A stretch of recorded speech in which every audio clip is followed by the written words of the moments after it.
Congolais, on se prendre en charge.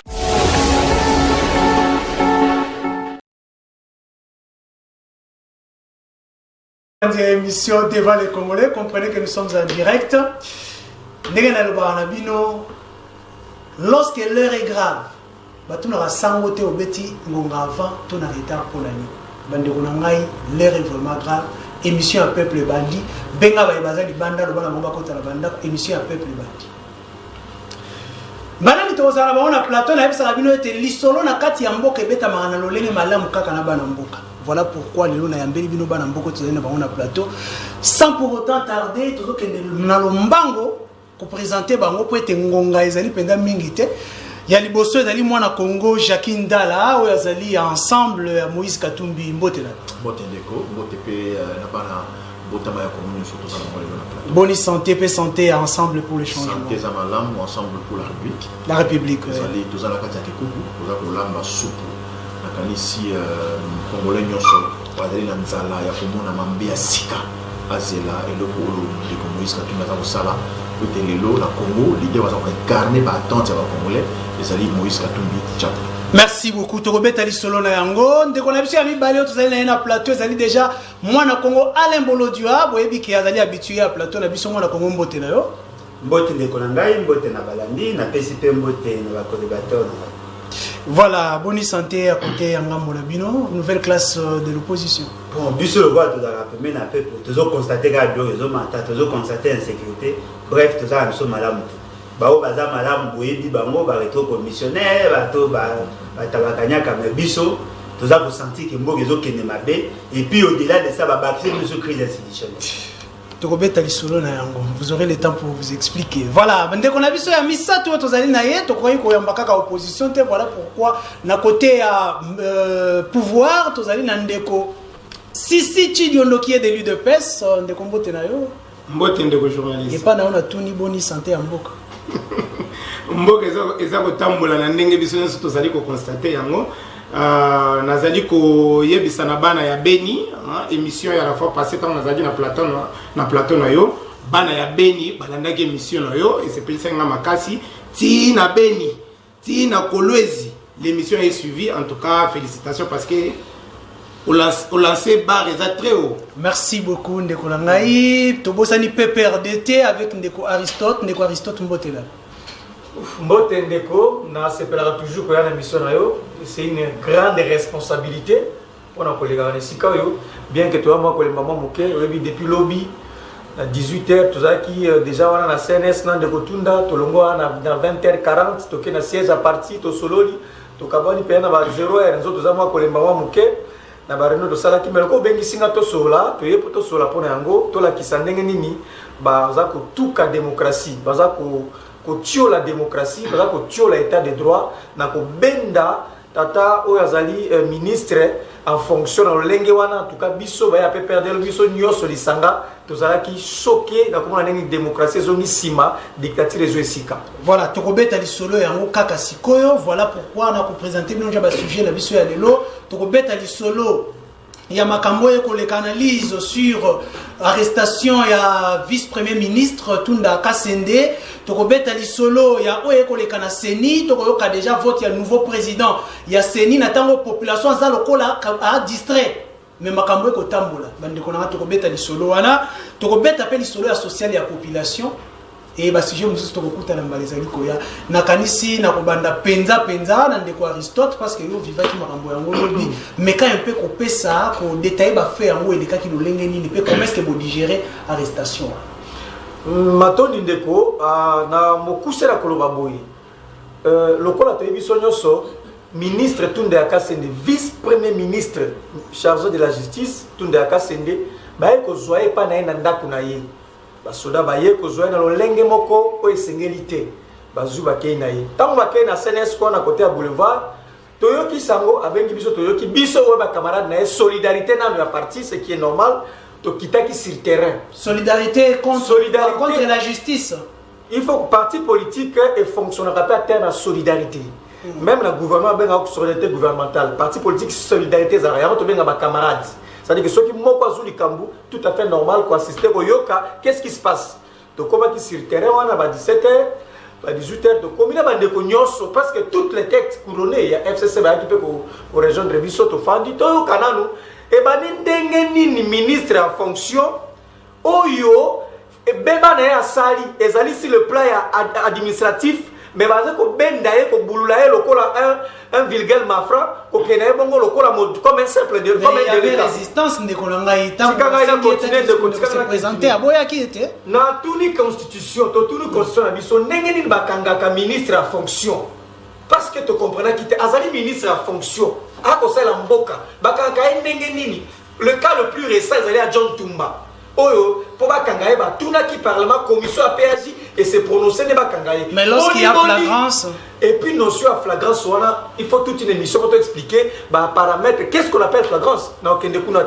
Mais John Tumba, au ministre Kalamingi, parlement, et puis ça qui, Motango, autorisation pour Bakangaye. Boni, Kakamon, Mboka, Tunda, Zakasende, Bendi, Mbangbo, Kenekuna, au flagrance.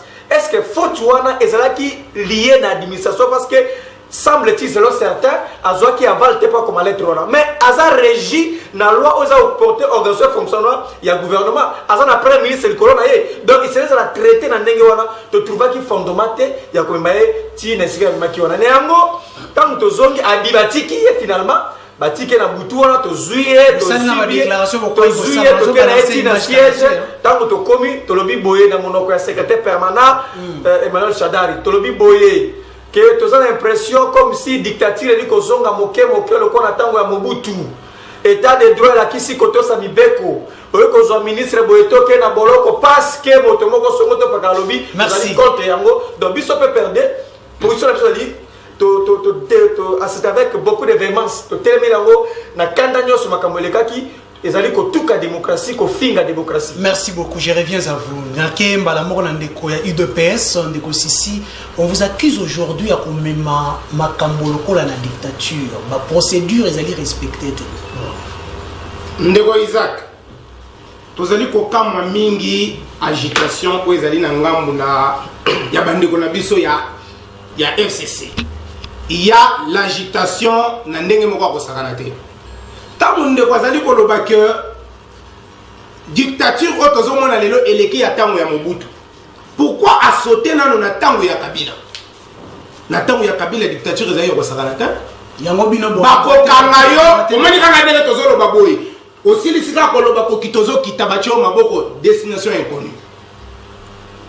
Dictature wana ezali ko sakana te.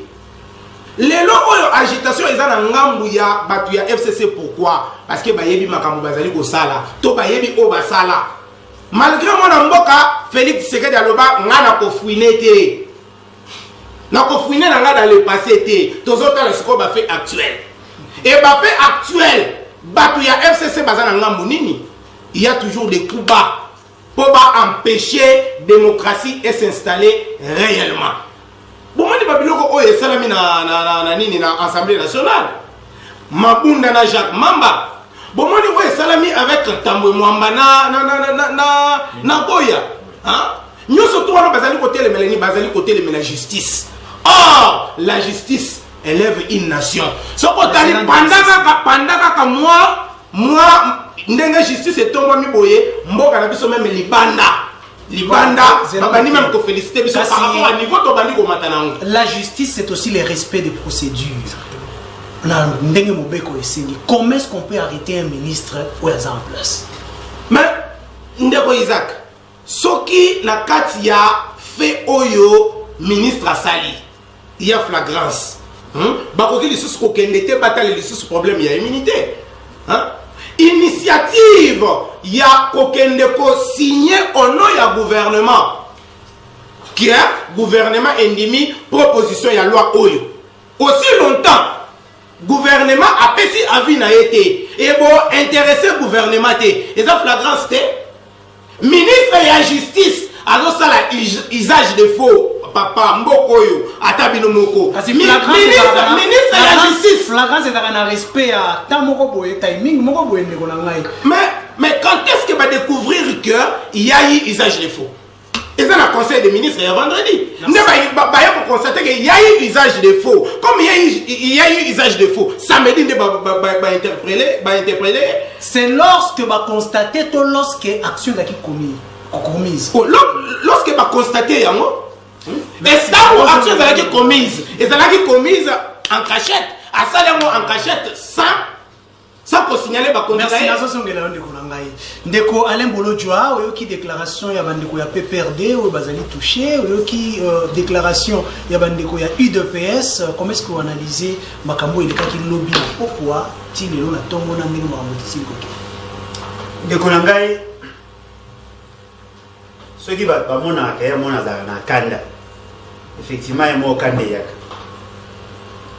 ngana za équipe mena kabila na moni que le système ezaki ekoka isuko edembo ka etambola te na yoki bato ya opposition balobi il faut basangana babimisa candidat commun pour sauver la République ngana ndima ilo alongo epa kabila pona na soutenir ozongisi biso na histoire na kasi te nazozongisa pour comprendre lo na ina loba potana koloba baloba kanate baloba NT rapidement potana nazoloba avec tension penza bande kolanga na ndimi na se sacrifier na longwa na kabila na que nous soutenir ba opposant pe ba sali pe fort ba longi mais monsieur Félix Tshisekedi a préféré trahir ba opposant on ngana ndimaki na que nous soutenir pas que nous soutenir muto ya combattant pendant 17 ans on ngana longwe vous au moins degré pas na là ata bo lo ba nyoso pona ngai c'est de la trahison. Et donc, c'est surprenant en découvrant. Mais ce Félix, c'est qu'il connaît Kabila. Kabila connaît Félix. Bamomi parler qu'on fait ensemble et vous allez difficile. Parce que dans le cas de degré hypocrite. Vous soutenez ceux qui disent que c'est un mariage contre nature. Mais dans le bien, pendant plus d'une année, comme on a un débat fait si cool. Souci n'a plus ce qui est tout même un changement. Voilà pourquoi on a dit que vous soutenez. Changement, il a qu'ici le respect strict, il y a des normes, il y a des textes. Pour l'avancement, il y a Mboka. Et c'est que l'institution est à la stable. Mais c'est Félix, c'est qu'elle a mis au Kondi. Et là, vous allez surprenant, on commence à gérer des crises où Yéna Kabila va créer. Sans vous trop toucher, on va comme président. Voilà, tout ça, on a makambo et les kaki. Monsieur Félix, c'est qu'il cherche à maîtriser l'appareil judiciaire pour se débarrasser des Kabila. Est-ce qu'il cherche à maîtriser l'appareil? Ce sont les autres qui cherchent à s'échapper.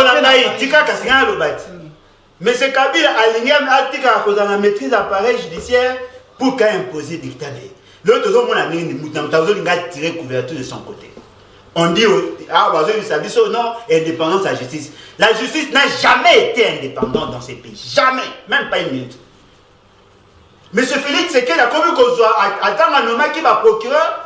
Son idée était quoi? Il y a un emprise sur la justice et qu'on utilisait la justice comme bras sécurisé à IDPS. Mais ces Kabila, se sentant en insécurité, voulaient aussi maintenir l'espace où on a maîtrisé un mot pour qu'il y ait à jouer sur la justice. Et fort malheureusement, pendant ces temps, la population a souffert. On a pris deux exemples, des cas. Il y a eu un ministre, un vice-premier ministre, ministre en charge. Il y a intérieur. Il avait pris position au nom du gouvernement en matière d'État qui Congo central. Le premier ministre a réagi. Fort malheureusement, M. Félix ils ont trouvé des solutions politiques. Un vice-premier ministre, ministre en charge de la justice, a posé un acte de manière arbitraire. Et ce qui est surprenant, ils n'ont pas respecté la procédure, mais ils l'ont arrêté. Et ce qui est aussi surprenant, libéré 2h46 après. S'il y avait flagrance, en réalité, il devait rester en prison. Est-ce qu'on ne pouvait pas l'entendre comme il n'y a pas peur, il y a non, mais voilà pourquoi il ne fallait pas l'arrêter avec autant de spectacles. Souci n'a pas ce d'aller. Les colonels, souci n'a pas ce d'aller. Dès que le balélo, vous avez quoi assister à la crise à ménage. Monsieur Félix, c'est qu'il y a le corps à mobile, moi, sur à Baraka mobile, il peut aller dans Bongo. Le là comme que le câble Vous ne pouvez pas sortir une phrase sans glisser. Pour que là c'est ça la place rapidement. Alors la poste à bon mobile pour gâter un héritage. Mais ça ko bosana. Soki ogomi mobile, il faut ça aussi rassurer que soki biloko wana ezai. Parce que ça a été au sutuka au peine en tout au père pe dibala. Ya mwana zo mona mboka ndenge za kotambola, ils allaient passer. Ce qui me se fait c'est qu'il y a donc bokondi. Bon on repose à biso ba spectacle à marque. Merci beaucoup Ndeko Jakindala, je crois oyoki baninga mususu ndenge ba détailler makambo, les mécontents, les contents. Comment est-ce que na niveau ensemble pour les changements et personnellement Jakindala zo analyser situation yoki na mboka lobi. Na koloba na kombo ensemble te pour la mandaté. Nous allons respecter le principe de la discipline à l'organisation de biso. Naye kolobara bomona Congo botama ya Congo mokitane Rolos Kimbangu message à Rolos Kimbangu moka oyo Congo toyebi ndenge ezalaka toyebani moko na moko toyebani ndeko ya PPR da lobby yete ndeko za na plateau te ndeko Shadari tozo na dictature qui ni so ni moi au procédure est respecté te so ni ndenge so ni papa na mboka oyo bakanga ba député en fonction asa na mandat na ye bakangie ba tie na makala bakanga ba nani komolani Franck Diongo awa bakanga ba Mbambu Yambo awa bakanga ba Diomi Ndonga na awa to mona yango te soki dictature dans la mboka oyo na motema parce que faut on doit bien sur un sentiment quand la dictature dans le français belé soki motema ya motema mabe motema ya kolinga koza ya kanza ya kolinga koza na boko ndina boko na yo ba doit souffrir c'est ça politique à PPR ndeko Moïse Katumbi ba pekisa ya zonga na mboka na ye na koka raison ni o bango ba peka o Kabila boya Moïse Katumbi zonga na mboka yango kanda wana botikala na yango contre na lobby Kabila ce que ça kanda bikanda ya makasi parce que mutu moko te na mokili o nzamba kela a commis le kolo lokola nzambe tala pe bataka mikolo lokola bango ba Shadari bango batunda ya kasende wana ceux va libérer ceux va la liberté provisoire so nini on biso ko te biso te zonga epai na yo fanda zela we baso mamongo za ndenge nini po sali mabe l'OIE, bon, il faut ministre, gouvernement, et le conseil des ministres sur la yango. Bon, sur les la moitié baninga, nanani ministre d'information, la compte rendu naïe, de Gojolino, en lobby, de quoi n'a tini ba notation, l'Assemblée nationale, n'a n'est rien. Au nom, il y a gouvernement. N'a comment gouvernement. Mais est-ce que ça les soumettez? Est-ce que ça me battre? Boni Shadar que de Roloba, vous n'allez pas nous intimider. Grandissez, cher aîné. Monsieur, comment, le ministre de la Justice, vous êtes des aînés. Vous êtes des aînés, vous êtes même des aînés par rapport à Kabila. Un ministre de la Justice en fonction dit, en tout cas, tant on a béni non. Maintenant, c'est non, ils passe. S'il vous plaît, c'est là, ils passe. Yango er moko, mboka osoyi to libérer yango penza. Na occupation ezali, il faut te faire moko na moko ça diplôme nini pour ça la nini. Ça c'est vraiment ridicule. Moko na moko na diplôme nini pour na ça la nini. Voilà, to kobeta lisolo na yango kasi avant yango na kosenga na Simon na régie ameka ko balancer lenga na ba image ya population lenga bimaki, ba image lekiselinga yango na bandeko moi ba séquence ya ba image nyonso na lekiselanga yango na sima tozongi na plateau pour na ko analyser. Simon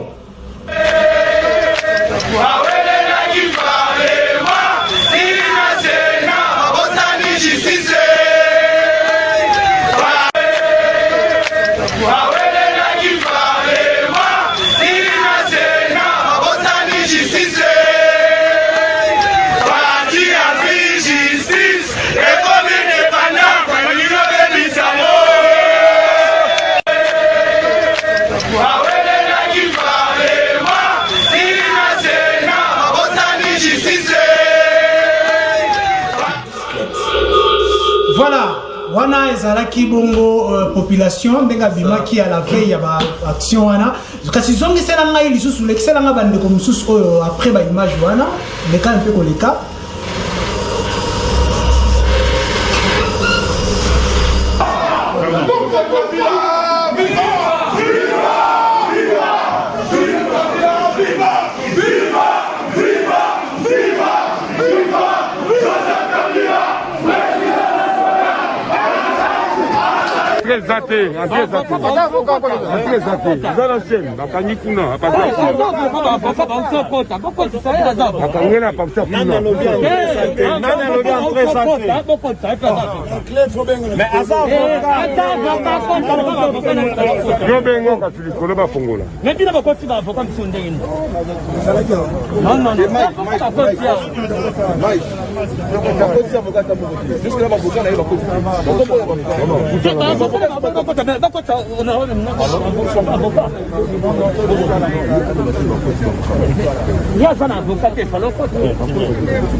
C'est comme Augustin Kabouya ou bien Kaboundi, Pedi, devant Kabila. Ça c'est quoi ça? Vous blaguez avec les gens?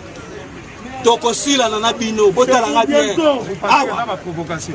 Oui, ce sont des provocations. Donc Méli trop c'est trop. Donc il y a la cohabitation. Bah alors bah député un monsieur comme Augustin Kabouya, allez quand la télévision que non, bah député va voter qui va dire monsieur. Non c'est le président. Non il va dire, tous on a l'élection la vérité des signes. Nous tous nous allons déclarer parce que moi aussi j'étais candidat. J'étais candidat député, na zo qui va voir na ngai. Ba baki sali ba tu mususu pe ba bimi pour ba ko lo ba. Non, les débats alliance. Non, alliance wana so que si j'étais candidat député, na zo qui va voir na ngai. Ba baki sali ba tu mususu pe ba bimi pour ba ko lo ba. Non, les débats alliance. Non, alliance wana so que si là. Vous en regrettez.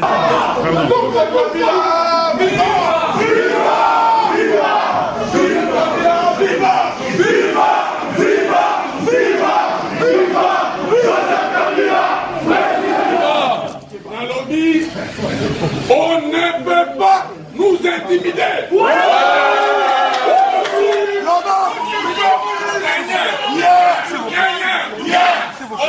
peut pas nous intimider. Naba camion, naba jeep, la salinité, vous comprenez la place. La bandita dans le film, Ganaza bandite, au contraire, nous avons bon ça voilà. Même sans entrer dans les détails. Parce que dans moi, on a bien fait faire. La tangue à Mouké, on a l'équité dans le gouvernement. Je peux faire un bilan dans mon domaine. Bravo!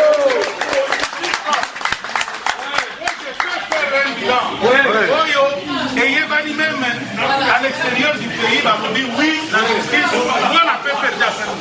Moi je peux faire un bilan. Alors, qui ma solo, Yémen, Aébissina Robi,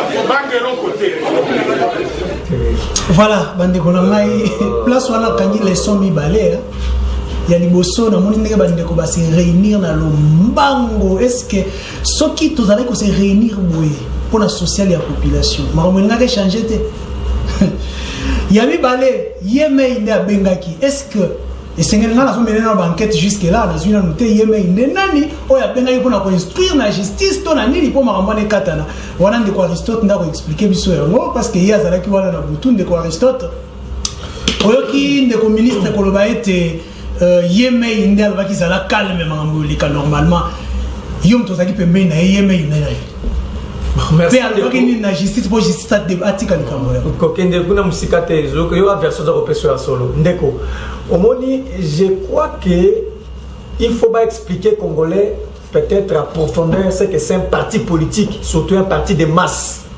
C'est ça le vrai problème qu'on a ici. Comment s'adresser à un parti de masse?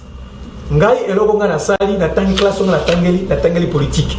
La tangeli politique na yebi c'est que c'est un parti de masse. Comment tenir un discours, une communication. Et l'autre to saliwana ezali tout à fait naturel na fonctionnement na vie de regarder chaleur à parti politique. c'était normal tout le monde militant. Certains qui choqués, certains qui décident, il fallait qu'on réunisse de toute urgence quelques membres pour communiquer. C'est ça le parti politique. Vous savez, on va expliquer. Le parti des masses, on parle des partis de masse, pas parti des cadres, parti de masse. Au niveau de compréhension, ils ont vacillé. Donc c'est comme ça, il faut qu'on. Alors, je ne vois pas pourquoi on doit s'encharner dans Moutoloko, là, secrétaire permanent Chadari. Il n'a rien fait de mal. C'est comme ça qu'on communique. Il faut d'abord détecter la qualité de la masse. Aux gens de la masse, il va communiquer devant elle. Et c'est comme ça. Donc, pour la cause, et puis il ne faut pas aussi condamner mon amboka Tunda. Parce que Azali, moi, n'a pas perdu. Donc, à combien de mais lorsqu'on est ministre, bah, titre, on est un peu perdu. Ceux qui sont dans le gouvernement, et les discours comme ça, au moins, on a qu'on valorise un peu à Libanda. Ceux qui sont dans le gouvernement, Azali dédouané, surtout les alliés pour la République, ça c'est connu. Mais cela n'empêche, origine, Atikala, moi, il y a parti de tout le monde qui a Azali, premier vice-président de l'Assemblée nationale, qui a tenu discours, na l'émotion va combattre à lobby ou à l'obaki. Donc cela n'empêche pas un homme de garder attachement à un parti politique. Merci. Mais si on a continué, je crois qu'on doit faire la part des choses entre les textes et les émotions. Voilà, tout ça, la part des choses entre les textes, où ils ont corrigir bisso et les émotions. À chaque fois qu'il y a un problème, tu poses la question, tu interroges le texte et lobby nini, avant que l'on X ou Y. Dans les cas d'espèce, soit tu interroges le texte, tu vois comment on a visiblement, le bas comme ça l'effort à Koboya, que le lingue bakanga qui tourne de la Kassende, ils allaient qu'on violer l'état de droit, qu'on violer la démocratie, qu'on violer ma corps politique, Dieu te voit qu'on salva, et qu'on salve ma tête, qu'on tourne de la Kassende dans Nengewana. Yango to boya tiango, avec la dernière énergie. Ils allaient recul pour la démocratie. Bon, nous sommes là pour nous emballer, les amis. Ndeko Sissi Chidiondo, Chadari Alobi, vous ne pouvez pas l'intimider et vous ne pouvez pas intimider le PPRD. Bon, on va coalition et Panzana parce que Nicolo n'a pas PPRD, Zali Kaka, ce que ça a toqué la cohabitation. Ndeko Isaac, nalingi na ebisa oboyi.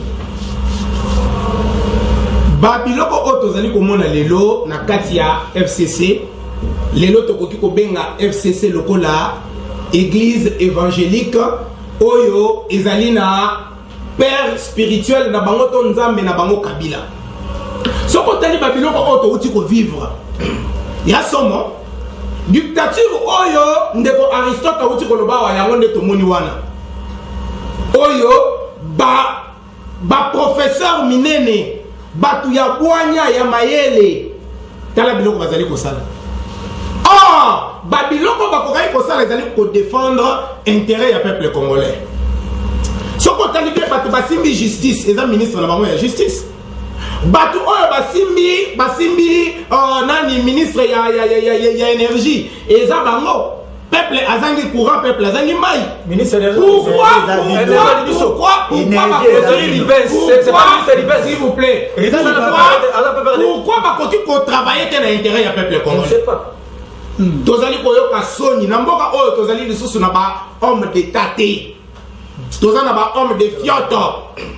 Pona komona un ministre en fonction à tenir ba propos oyo azali ko tenir liboso ya peuple congolais. Tozali koyoka soni. Non, ezali ko ça militaire peuple congolais azali militaire wana za peuple, non? Il faut ça militaire wana za peuple. Ezo ko sala soni. Donc na mboka na biso tozali lisusu na ba homme d'état te, tozali na ba homme de fioti. Merci beaucoup ndeko na ngai. Tokizongi mbango na ndeko Alain Bolojwa olandi ba déclaration ya na ya ministre na ya ndeko la biso Chadari oyo moni comment est-ce que ba ko bangisa bino na opposition na population na bandeko la biso ya IDPS. Bon, en tout cas ngai chez na za sincère na zo banga. Na obanga lulengi ba o meme so mboka o. Na za ko banga kitokoma na crise moko ya makasi koleka o ezali. Naza ko banga kitoko mati na ba guerre civile là. Parce que le problème est vrai, tant que Kabila Zaki n'a pas continué, bien que Zaki a malongate, mais au moins on sentait le leadership. On sentait que les gens, Zaki n'a moins de discipline. Mais au y a coalition, on sent que M. Félix Tshisekedi, président de la République, mais M. Kabila Zaki apparaît que le chef de l'État, on est devant une dichotomie. Toujours nani azanani. Pendant que c'est-à-dire qu'il était sur le plan institutionnel. La Yemei a péci injonction sur l'institution. Alors, il faut côté. Après, c'est pas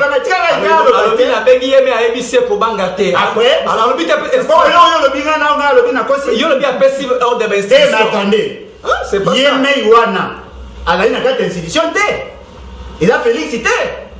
Si il est dans la pécie injonction, quand lui s'implique, M. Félix Tshisekedi a quitté.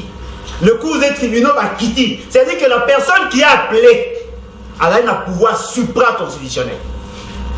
Il y a un moment où il a pays est géré par la Constitution. Personne qui est géré par la Constitution. Ni M. Félix Tshisekedi, ni M. Kabila pouvaient s'ingérer dans le dossier judiciaire. Mais le corps, c'est comme Bango. Par contre, ça mais c'est Félix, mais c'est Kabila a comment le pouvoir supra-constitutionnel. Mbokane de Tambouaboué, bon, surtout comme Sous, militant IDPS, militant PPRD, Basangani, Bandongani, Tolongwe n'a pas parti, Tolongwe n'a pas communauté, Tolongwe n'a pas communauté et comme guerre civile. Merci. Ce sont des choses, il faut tout banga, et on a le baboué. Bandekolanga, tu as une chance, le constituant savait qu'on aura un jour un président comme M. Félix Tshisekedi, un chef de l'État comme Kabila. Va prévoir l'article 64. Il faut tout Congolais conscient à tellement te mettre hors d'état de nuire. Si tu as allé en côté, tu vas soupir. Ndeko Alain Bolodja, merci. Tokela ndeko Jacques Ndala, ndeko Jacques Ndala, au monde ndenge bandeko basangani pour la cause commune. Est-ce que bino ba politicien bokoki ko sangana boyete pour la bien-être de la population? Parce que nazo fongo la téléphone siko bandeko na ngai na fongo la téléphone après réaction ndeko Jacques Ndala pour na yoka pe bino pe bolo bana yebisa ka bino ete bino pe bozaka mayele pe biso to le ka bino mayele te na fongo la bino téléphone ndeko Jacques Ndala bandeko tout ça la canicité mboka oyo ndenge ndeko bolo dans une constitution au bazalaka na pouvoir na Kabila basala nyonso pour Kabila contrôler nyonso bonzambe. C'est-à-dire que Kabila a des choses à dame azui Alain Bolodja yo comme gouverneur comme gouverneur yango zomona na ba élection sous ba candidat moko kaka tout ce comme yo baloko yo zate mais ba bosala ke ate bo pesi Kabila bo konzu nyonso sécurité renseignement sokini le yem doit décider na vie na bino politique mais ezala mokolo ya kozalaka te ba bosala na yango. Et on toujours le sati. Oh, c'est les millions de euros. Oh, voilà. Vous n'avez pas de nos intimités. Et ça, vous avez ça.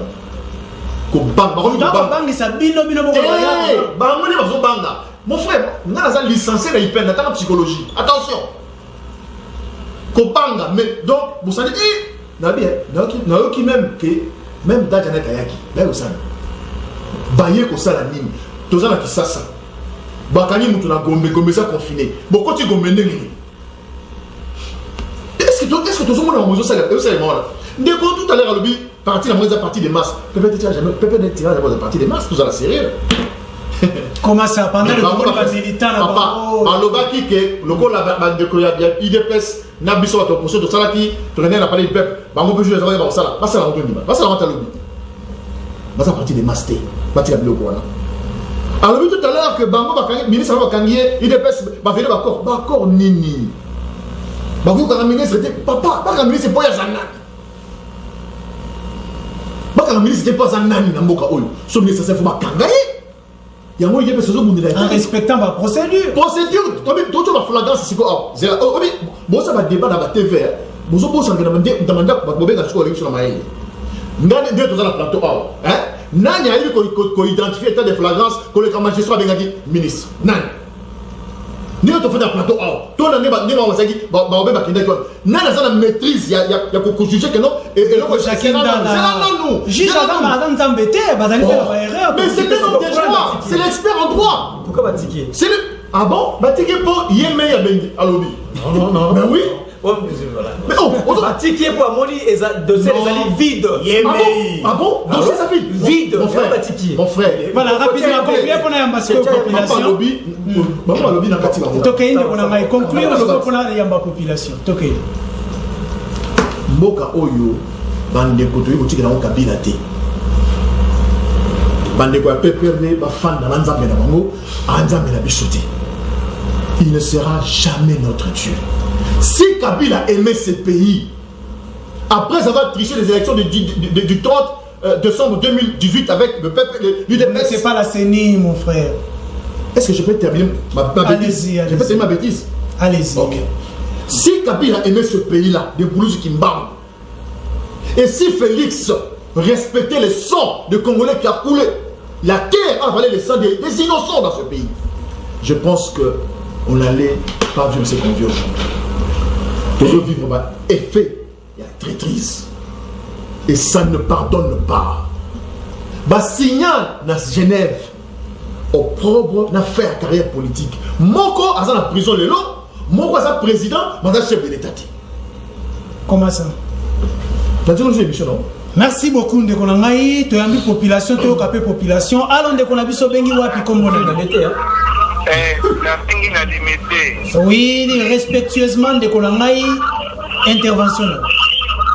Intervention na eza na olobana de CEO ya za qui sur des travaux ça assistant na IPN wana ya PPRD FCC na landie na bitongo wale kina ba émission ebele mouche aux intellectuels soyons sérieux et loko ndala uti ko loba wana c'est prêt le seul moto kwa ko la tabla ezali magistrat pour ceux qui ont compris magistrat bon c'est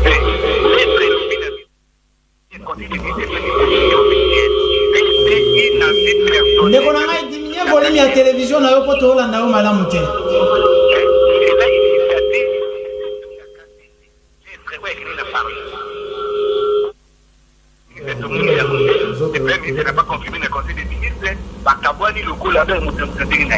Et si le procureur voit que l'infraction est consommée, ça lui a non, atika biloko wana et amoni pie batapete bo baobanga wana ya kubanga luka bakalisa kazi mutu makati kula bangwa biso bya na biso yango ba utaba reaction wana. Merci. Merci ndeko na ngai yoka epe aloba siko. Ndeko Aristote population le biete waneza ko banga ndeko sala bino na ngambo la bino rapidement réaction. Non, je crois que ce n'est pas ça. Bandeko fa beloko moko. Na lebelo mo mutu awa. Parti de masse et fonctionne différemment dans la partie des cadres. Nous avons face à partie des masses, aux alliés PPRD, ils ont une organisation de 1 et de 2.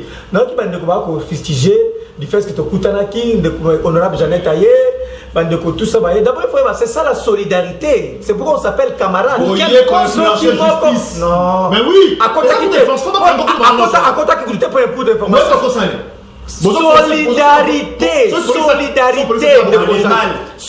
dans le mal, dans ma partie na bino tango otanga kambandeko Moïse tango zaki likambo bino ça qui sont des alors voilà, merci pour la partie politique et ceux qui motazu likambo il faut que ndeko aka kimia ezali partie de masse ezako fonctionner bongo. Merci ndeko na mai allez perturbation bani allons ndeko bengi wapi kombola. Allô? Allô? Oui, des réaction rapidement.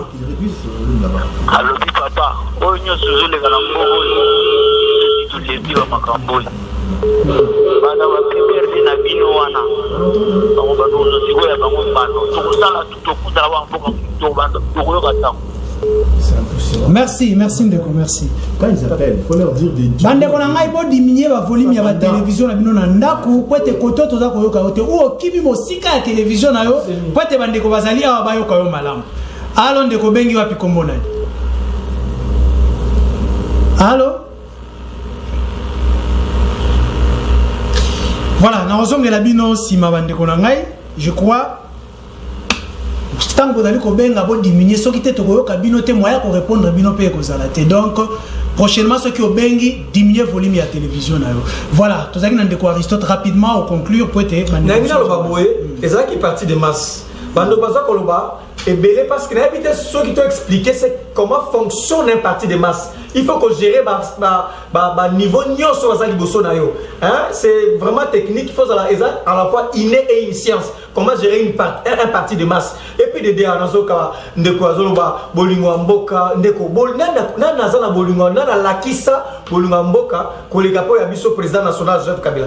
Po ya ndima ko cohabiter na 4 vice-présidents. Anima ko sala ba élection, anima ko koneti consué pesa anima pela ko tika pouvoir. Merci ndeko. Alors bolingo mboka ya mona tele bolingo mboka ngisa za sundenge ni. C'est pour le que les alliés partis de masse, il n'y a rien à reprocher à PPRD. Voilà, il n'y a rien à reprocher à PPRD. Ndeko nanga yo ki ba ndeko balobi ete bolingo ya mboka oyo yebani na ndeko Kabila, bino bolingo ezali te bokomi déjà na tango moke ko repousser ba ndeko na bino ya PPRD na ya FCC. Ok, avant d'intervenir rapidement parce que c'est to beta na sepeli na ba propos ya ndeko nanga Jacques Ndalater.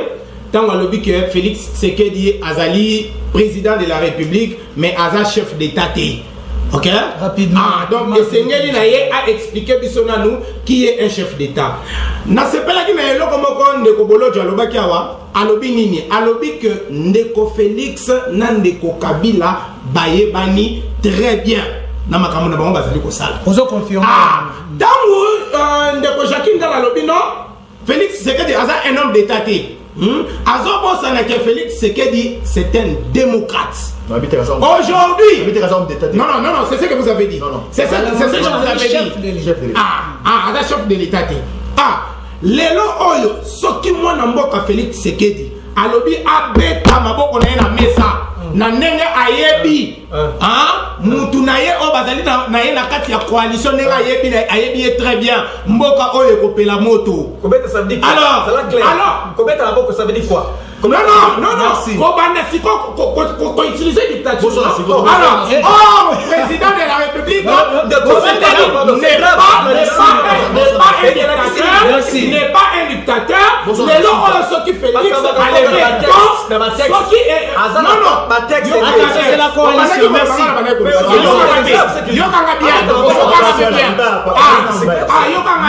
Alors, les lois ce qui Félix a ses missions de dictature. Il n'a pas le droit.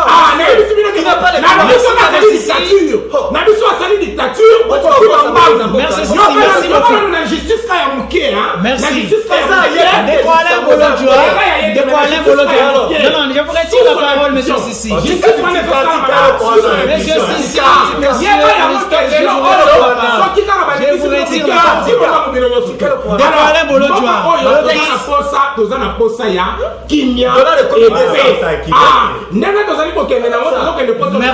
Merci. Ndekwale Bolo, je crois na to banda pe na yomba la moko pour na sujet o ya Seni, omoni ete na moi le mbango vote déjà président ya Seni salami côté ba confession religieuse et tikali soye ke na parlement, moi analyse na yo rapidement au lieu de s'éterniser à likambo ya FCC cash.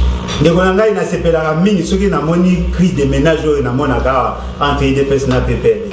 Nzamba sunga bango libana Nzamba sunga bango libana bango continuer ceux qui va au miboma mais l'essentiel le peuple doit gagner. Et loko ezali frère ezali monsieur Félix Tshisekedi a posé ça à la maîtrise de la justice parce qu'il a violé intentionnellement plusieurs dispositions de la Constitution. Il a poursuivre voyez na bafo ya sali. Et loko mususu pe ezali frère soko moni bazali ko s'acharner bazali ko bunda sur la question de la présidence Yasseni.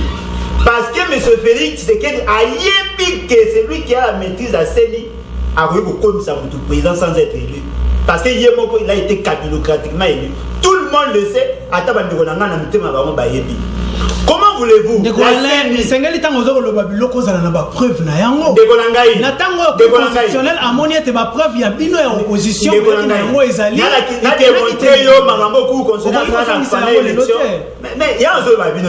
Vous apportez des solutions symptomatiques. Ya moi zo ko mambo kaoy. Soki mboka za otambola mabe parce que Félix Tshisekedi n'a pas été le choix du peuple. Bon tiens ngo tant que Aboza capilocratiquement élu, le pays ne va pas avancer. Bazako ouais la CENI pour année.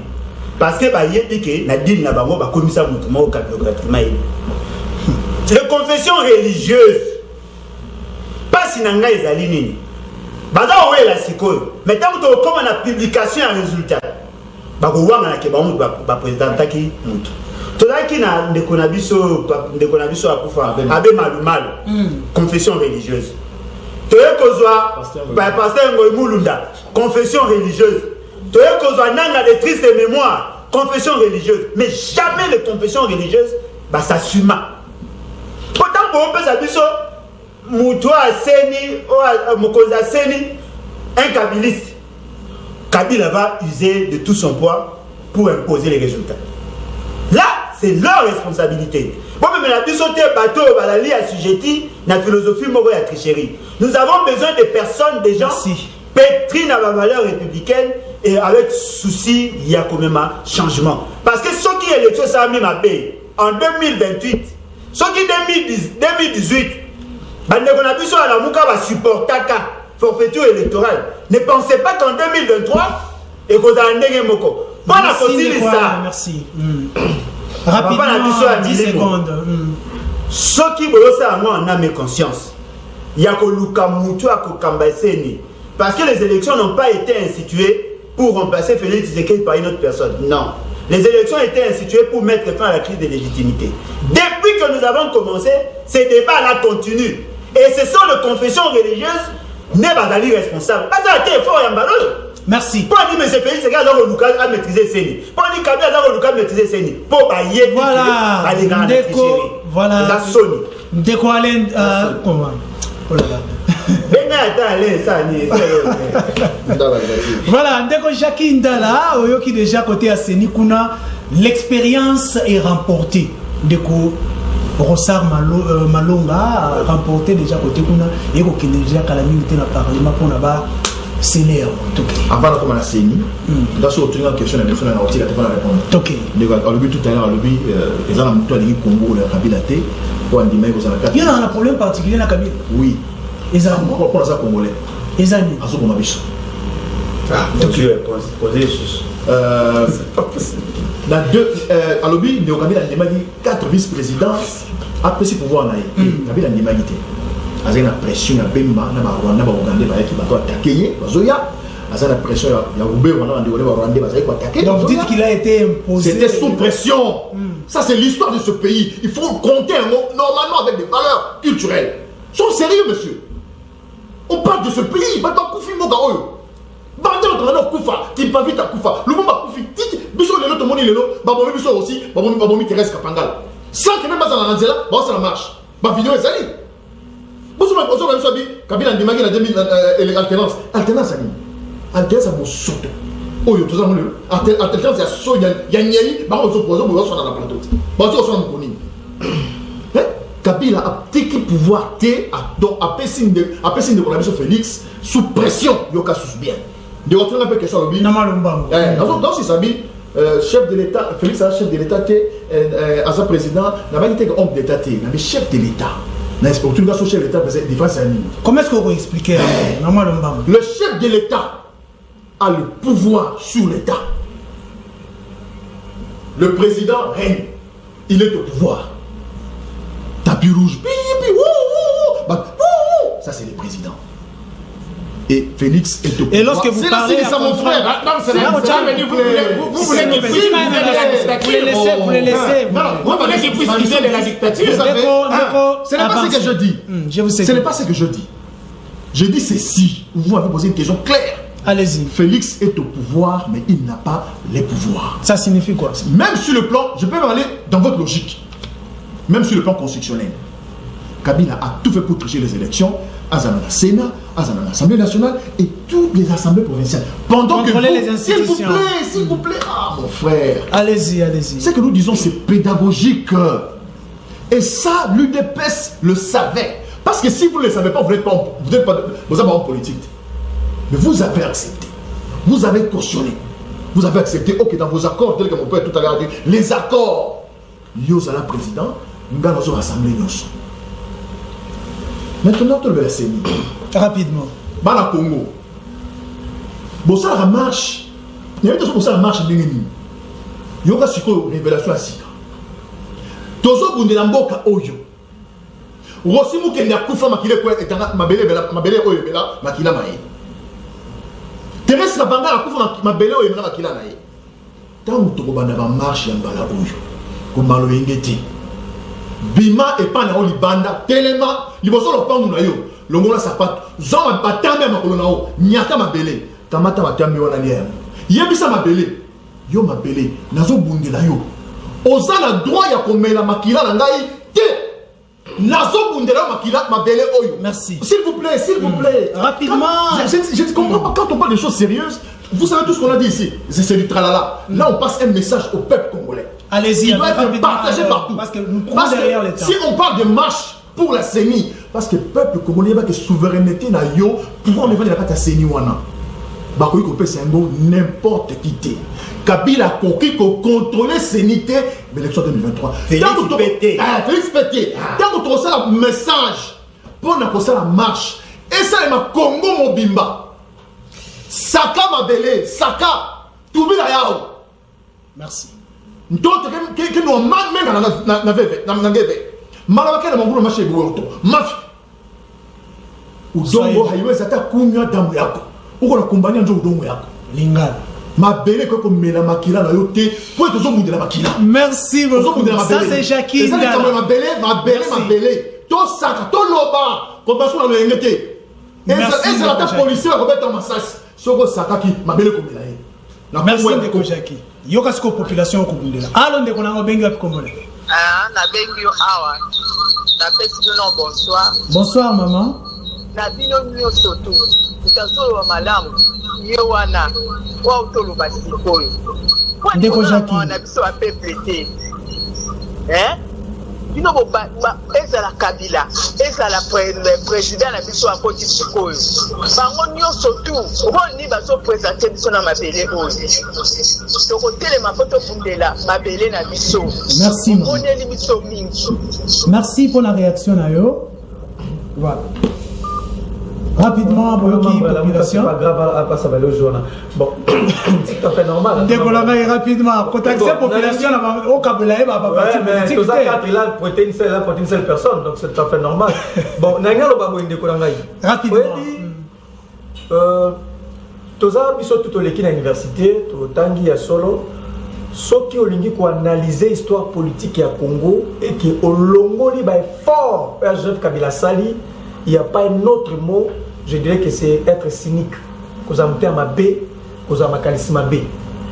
Quels sont ces efforts-là? C'est un peu comme ça. Simplement, je parle de l'État congolais qui n'existait presque plus, qui était émietté. Les autres ont une institution ici de la démocratie. Ici de la démocratie. Depuis 1965, le 24 novembre 1965, le coup d'État à Mobutu, donc pendant 32 ans, la démocratie qui presque pas, l'élection qui presque pas. Tant Moussa Koya et puis Kabila le fils à Koya, à Tikimboka Oyondeko Jackie, n'a pas institution ici de la démocratie. Le autre remettre sur la CENI, c'est une institution d'appui à la démocratie. Au sommet de la Cour constitutionnelle, tout ça, il a laissé l'État n'a pas institution qui fonctionner. Quand on parle de noms, l'histoire, la rigueur exige aux côté positif, d'un côté négatif. On a un État avec ces institutions. Là, il faut l'admettre. C'est grave de le dire. Voilà, je crois. Encore, ce qui n'a pas de coup. Il y a un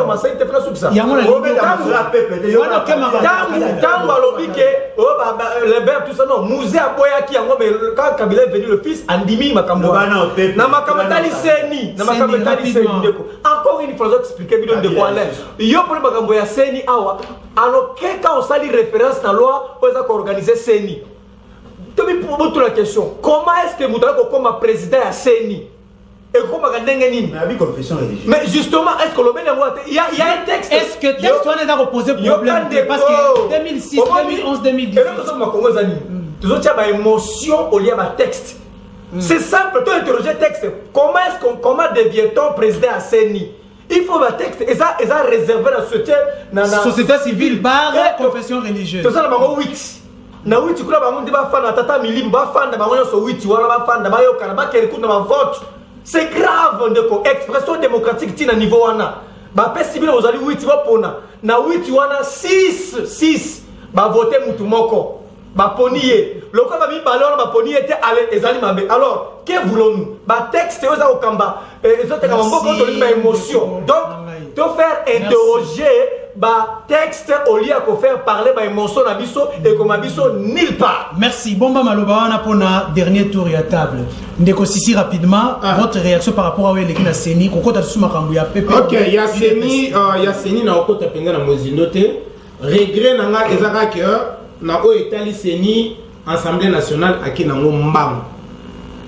Akina ngombangu et pour ngai yayi menoir na kati wana. Pourquoi? Parce que na kati ya institution tozali ko benga Seni, il y a eu un peu moi biloko mususu ezaki entaché na moi irrégularité mususu. Alors il a fallu qu'il y ait réforme. Banana no kosala réforme ya Seni. Et là, on salamité. Est-ce que c'est un qui est au bandela, un texte et lobby, un mode, il y a vote, il y a. Mais c'est ce que j'ai dit, non? C'est ce que j'ai dit, non? Nous avons une réforme. Quand je parle de réforme, nous avons une réforme. Alors, Assemblée nationale, et nous quitter. Basalana nous réforme avant Baluka, président Yassika. Et Bakena on a l'ombango, so talibien de Komabunda, Ken et Lokwana Mbang. Qu'est-ce qui est caché derrière? Ok, merci beaucoup. On n'a pas encore. On est comme dans l'Assemblée nationale. On n'est pas encore. Bandeko Nangai n'a pas fait sa dernier tour à table. Je crois. Bandeko va réagir, mais tout on a lingui, bolongo la casquette na mine la parti politique. Nous allons parler, il y a social, il y a population. Bolo ba un peu, qu'est-ce que nous devons faire pour tomber dans la situation? Population, maïza pas si n'amboka oyo ba source d'eau eza pamba courant. Ba pesi monsieur yango ya ofele, mais nous ne bénéficions presque pas et pas dans la tiki courant tie. Bandeko Nangai. Écolo ya foufou, l'osso, tout ça, nous faisons ya pomata, dollars, n'en parlons pas, nous touchons déjà presque à 20. Nalingi siko bossa la réaction par rapport à yango. Je crois que je vais commencer Nandeko comme Nasuka Kia Wanabandi et pas Ndeko Alain Bolodjoa. Ndeko Alain Bolodjoa, rapidement votre mot de la fin pour conclure Mbalamo. Ndeko Nangai, vous remarquez que nous sommes toujours le bas et vous n'avez pas Félix Tshisekedi. C'est quand même décevant. Monsieur Félix Tshisekedi parti na ezali parti sur les social dans kati. Mais monsieur Félix Tshisekedi arrive au pouvoir avec maintenant calculer bon ndenge za na pour résoudre le problème de la population, il faut na rapidement. Il faut na tonga ba logement sociaux. Yoka aventure apesi Jamal. 57 millions de dollars. Maramba Jamal est allé social. 57 millions de dollars à petit Jamal. Jamal, un étranger. Azumbo, on a biso à Kenya Liban, à Fanisia. Ndawa moto monité, mais bon, il y a une réserve d'échange. Monsieur Félix Tshisekedi a ponctionné les revenus de la population sans que bon taille. Tout le monde a un terme simple. Bayi bibi son bongo sans que basimba. À faire perdre biso 20%. Il y a revenu à biso sans que tout dépenser. Ça aussi c'est le social.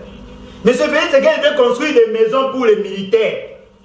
Bazar va génie militaire, ils ont des maçons. Bazar va charpentier. Bazar va ferrailleur. Bazar va charpentier. Bazar tout le monde va s'arrêter comme on a bandé Tisuka. N'armée, bazar. Mais à juste 57 millions à PC étranger. Et puis après, ça va n'a préfabriqué. Ce qui est surprenant. Pendant le programme d'urgence. Ma proposition. Pendant proposition, programme d'urgence. Et ça a mis une année. Et là, c'est surprenant, mais c'est vrai, c'est que même pas écolo à Massango. So il y a social ni. Parce que le programme d'urgence va toucher même pas l'agriculture. Merci. Ndeko Sissi rapidement, qu'est-ce que nous devons faire bien que vous êtes au pouvoir? Makambo estime rapidement, mot de la fin rapidement. Na ngambo ya Félix Tshisekedi bisonyo surtout tozali komona ke volonté ezali. Mais bato oyo bazali ko entourer ye, bato bazali ko entourer ye bana mitema mabe. Ayebi ndeke. A travailler na bato oyo balingi peuple. Alors travailler dans bateau balingi peuple té. A souligner le ministère de l'économie dans la Congo la bino hein. Nani ministère de l'économie. Bosenga nanga ekozala boye. Il est maintenant tant oyo bisonyo surtout au fanda pour intérêt à peuple congolais. Pourquoi nous devons être divisés par intérêt à peuple congolais Tony Akarayango? Merci. Alors, bateau le la FCC s'il vous plaît. FCC la Muka cash. Il faut vous faire tout autour, il y a table moko. On a la crise aussi. Ndeko Aristote rapidement, votre proposition. Naligi au proposé, ok. Oui, ils ont salangai malili tant nazo quand décolangai des personnes à Koloba. Nazo baso qui qu'est-ce qui se passe finalement? Nazo est battu avec des personnes. Rapidement concluez. Qui nomme les ambassadeurs? Qui nomme les mandataires? Qui nomme les ministres? Qui nomme et qui les révoque?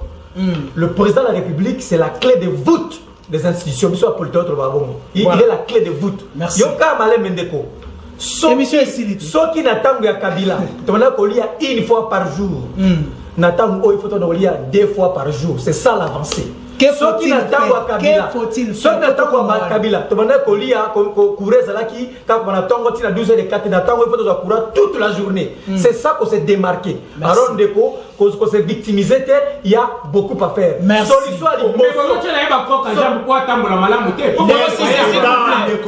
parole est à vous. C'est fini, je pense. Concluez l'émission, merci. L'émission comme une super prochainement. Vous concluez avec l'émission, je crois que vous allez proposer pour sauver le problème est simple. Ma question faut dire faut Kabila sali pour la bonne beauté faut Kabila ça moko sali pour s'enrichir pour être milliardaire et puis pour enrichir yemoko famille na ba adepte na ya vive Kabila bata to jim mieux du combat. Merci. Non, je termine la place. Même Hitler paye. Non, c'est. Autour de la question de répondre. Quasi proposer. Donc, Kabila a un leadership. Et là, il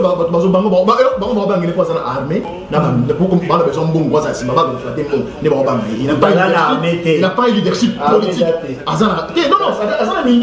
Voilà. Alors, on ne peut pas. Et la CENI, on n'a pas dit un élément important ici. On ne peut pas commencer à recomposer la CENI sans que tu fanda. Ça va dans audit. Mon frère, tu routine à la CENI catastrophique. Alors, pour social Mboka, Ndenge Félix, assis à Teki Mboka, pas à Kabila.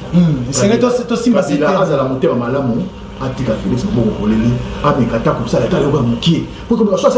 D'ailleurs, c'est le ministre de la Justice qui a instruit papa. Donc, Félix, ça c'est le mot, merci.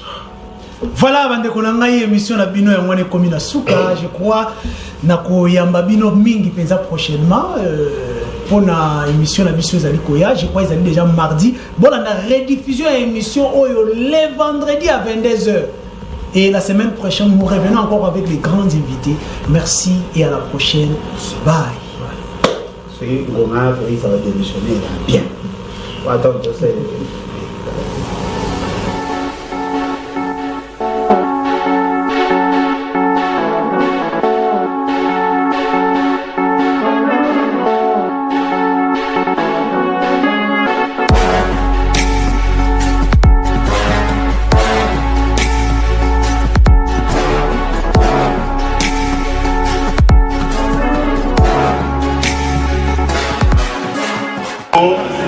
Il faut congolaise